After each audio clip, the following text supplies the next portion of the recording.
Recording studio Alamnagar Madhepura. बैन गेली दसरा के कनिया प्यार में धोखा देली रनिया गे बैन गेली दसरा के कनिया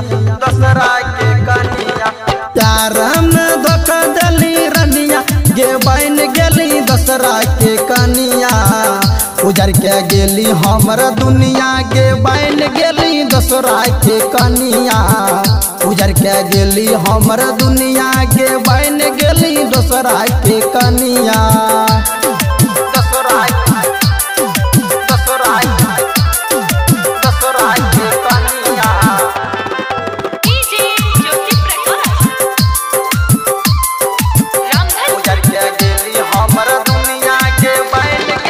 दसरा के कनिया मिक्स बाय बलभद्र सिंह।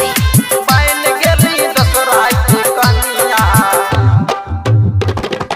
प्यारी करे हो जानो से ज्यादा क्षण भर में चल गला तोरी के नाता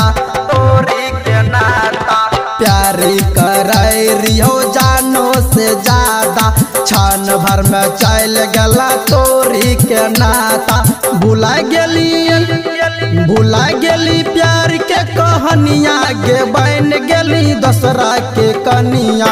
भुला गेली प्यार के कहानिया गे बैन गेली दसरा के कनिया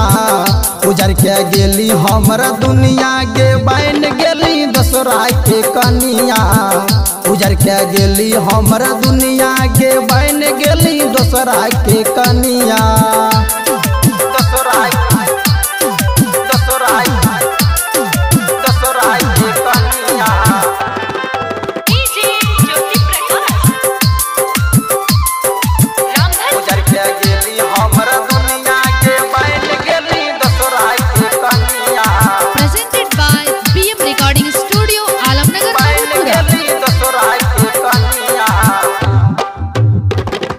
राइटर भूचाल तोरा याद में दारू पीतौ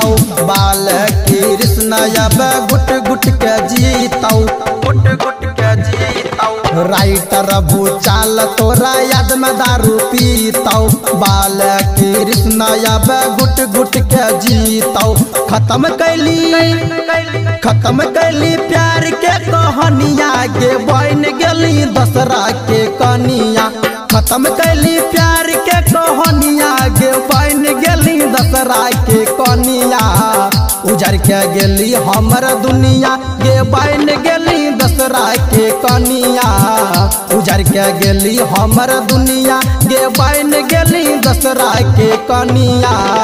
प्यार में धोखा देली रनिया गे बैन गेली दसरा के कनिया उजर के गेली हमर दुनिया गे बैन गेली दसरा के कनिया